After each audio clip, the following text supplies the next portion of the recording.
Okay. Mike, I think the question on everyone's lips is about Max Dean and the latest with him. How's he doing? He's in good spirits, which is good. And yeah, he's facing a bit of a stint out, but we're hopeful. We still haven't got, we don't know exactly how long specifically, but yeah, it's going to be in the region of a couple of weeks and some. The main thing is in good spirits, and I think that with the way he is in his mentality, I think he'll shorten anything that comes his way. So, it's still got a lot of season to play for, which is good, and he's working hard. So yeah, good sign. We spoke this time last week about not the shortage of offensive players that you had, but the fact that you can rotate front players and you don't necessarily need one out-and-out target, but you've got plenty of attacking threats. And I suppose this, in the absence of Max and obviously with Matt Dennis still sidelined, that comes to the fore, doesn't it? That you've got options. Yeah, exactly. We're going to have to utilise them. Obviously, we want a highly competitive squad the best we can, but I like to work with a relatively small squad, and I want to keep everyone engaged and close to it the best we can. Obviously, we've had a few lads leave. That's a natural progression of January, and lads who just want to play football, which won't get in the minutes here. So yeah, we feel like we've picked up a few injuries. We've still got 2 or 3 that we're waiting on, which we're still a little bit in the dark. But yeah, the amount of talent we've got here and the boys to come in and do a job. One door shuts, another opens. So it's we're really pleased. And how is Matt Dennis getting on? Good. He's been filtered back into training, so he's very close in terms of minutes. We'll have to be careful with him, but again, he's banging on the door. He wants to train. Adam, the physio, is probably going home with a headache every single day because you've got Cam Norman, and Matty, and people that are really wanting to get back and trying to bring the full training closer, and so it's really positive. Obviously, Emre coming in, I suppose, off the back of Max getting injured, but I suppose he's now had a couple of days training, which I think is massively beneficial, isn't it? Arriving on the Thursday and then immediately hopping on the coach with you guys. I suppose it must be, not difficult necessarily to integrate with the team, but to at least be on the same page with the way you play. Yeah, a bit of a baptism of fire for him, young lad, and he's obviously got a lot of talent. He's highly thought of. That's why we wanted to bring him in, and this is what he's got to deal with. He's got to find a way, fitting in. New group, the group are really responsive to lads coming in, so make them feel welcome, which is good. But yeah, barrow away in your first kind of appearance is not easy, especially the nature of the game. It was difficult for him, but we've had a good training week, and we've just got to be careful with him. Like I say, he's very young. He's obviously a talented boy. We've just got to make sure it's not too much too soon. There's probably not many better ways to bond with your new team than sitting on a coach for 5 hours there and 5 hours back, and then an overnight in the hotel as well. Yeah. It was an extremely enjoyable trip until it's about 75 minutes, I'd say. So yeah, like I say, he's fitted in really well. Lads taken to him, and looking forward to moving forward. And training this week, obviously, it feels like it's been a little while since we've discussed the training sort of sessions. How's everything looking? It's been good. It's been really good. That's what we've got in this group, the chemistry. It's actually really quite tough defeat to take at the weekend for many different reasons. But yeah, boys were quite low and quiet after the game, which has been unusual since we've come in. But yeah, they've snapped back, and the response has been really good, and spirit's been up, and we're really focused and dialed in, which is going to come up a hectic period now. I suppose it says a lot about the mentality of the group, doesn't it? That I think you almost become accustomed to winning. There's not an awful lot of draws knocking about in your results. Certainly over the last few months, a defeat can really knock them, but I mean, you say they responded in the right way. Yeah, they have done. Yeah, I mean, it's really important when you're not at the races to try and get a draw and try and grind things out. But when you look at the league table, I think over the course of the season, and since we've come in, I think the more we push and the more winners we can get, late winners we can get, things like that, it kind of counteracts the amount of times when we are caught at the back and we do concede and we lose the point. So yeah, we're always on the front foot. Always, we want to be an aggressive nature in the way we play. Our quality wasn't at the standard we normally have it, which is we have that. But we're not going to go a season or even a big period without bumps in the road. But it's the way we respond, and that's what we've got in this group. And it feels like that's pretty much what everybody in the league is doing at the minute. They are coming, they're putting together decent runs, but then there is that bump in the road. So for the teams at the very top, you're not far off it, but everyone's suffering it. Yes. Everyone suffers it across the season. Yeah, certainly do, and that's the testament to the league, the standard. It's not going to be plain sailing for anyone, and I think anyone can beat anyone on their day. So it's massively open. We're in a good position, but we're all just focused on what's going to be an extremely difficult game against Aki. Tommy Smith departing the club yesterday, I believe.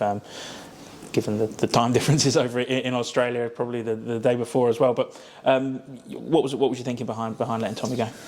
I had a few good conversations with him leading up to it, and I really complimented him on how well he's conducted himself. He's just a genuine character, a genuine human being, somebody who we really relish having around the place. And yeah, I had a conversation in terms of he had a few options, but he said, no, I really want to stay. I'm enjoying it. He said, I want more game time. He said, I'm never going to come away from that as the athlete in him and the professional. But at the time, everything wasn't agreed, and then an opportunity comes up. So, and obviously he's still got international aspirations, and he rang me and he just said, look, I understand the situation, if it is a no, and we weighed it up and we looked at the situation and we felt we had enough strength and depth in that, and we wanted to do the best by him as well. So the way he conducted himself, the chemistry he added to the group, not so much on the pitch because he didn't get that opportunity as much, but again, I just can only speak highly of him. So yeah, we agreed, and yeah, off he went. It's a massive opportunity, but a massive move as well, isn't it? A life-altering move. I know that he's still got family in that part of the world, but uprooting and moving across the world is a big decision to have to make as well, isn't it? Yeah, and look, we look at many fronts, and the main reason why we let him go is just because of how he conducted himself the whole time. Absolute top-class human being. I can't overemphasise that and say it enough. But like you say, when as a player, I've had it. When you have opportunities that are so important for your family, and it can be life-changing, and the door's shut, it is difficult to come back from that. So on many different fronts, we all thought at the club it was the right decision, and we wish him well because he's a fantastic guy. I mean, you've moved nearly 300 miles to come to Milton Keynes from Gateshead. Moving the other side of the world is a monster decision, isn't it? Yeah, makes it down, seen down the road. So, yeah, in nature of football, the excitement of football, just like when you're on a good run and you don't see a defeat coming, it's there. It has the ability of grounding you and humbling you, and I think that's why we love it. Accrington then at the weekend. Another tough game. They always seem to be tough ones in this division, but a team that know what they're doing. They're well drilled. You know what you're getting from Accrington. Yeah, exactly. I don't think anyone really relishes facing Accrington for that reason.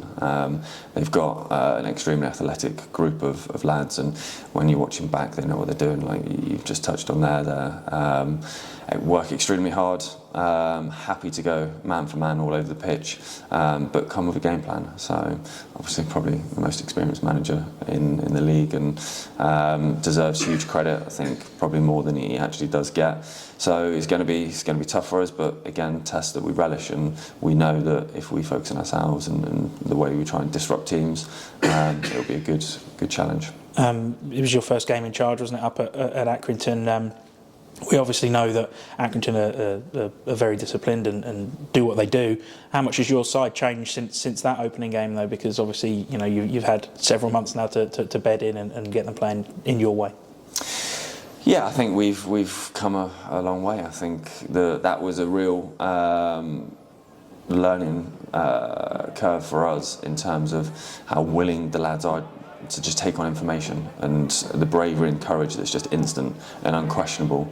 And it wasn't the way we envisaged it going, in terms of how much courage and how many passes that they wanted to get in such tight areas, which kind of played into their hands with an all-out aggressive press. But we saw a lot of positives there, and what we can take from an extract, and we've tried to use that moving forward. So as much as the defeat was difficult, and I thought we did have chances and we had some good moments in the game, it was pleasing, and we knew we had a good squad and really good characters to move forward with, which I feel like we have done. And was it one of those games where you just almost thought, okay, let's just put the result to one side and see what happens, see what we can get out of them?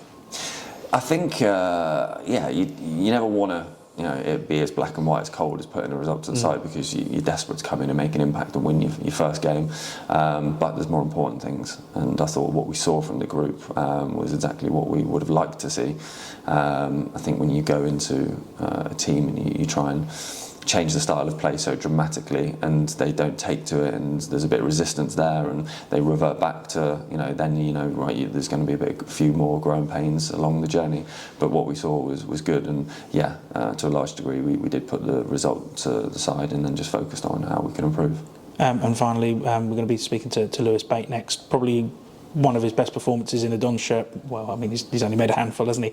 But certainly on Saturday was my standout man of the match, and looks like he's becoming more and more on the same page as everybody else the more he plays with you. Yes, I'm watching his clips, and I know the club have tracked him for a long time, so they're well versed in what he brings and his strengths. And then when I came in and saw him, and it's clear to see he's got ability, things he can do with the ball, are uncoachable really.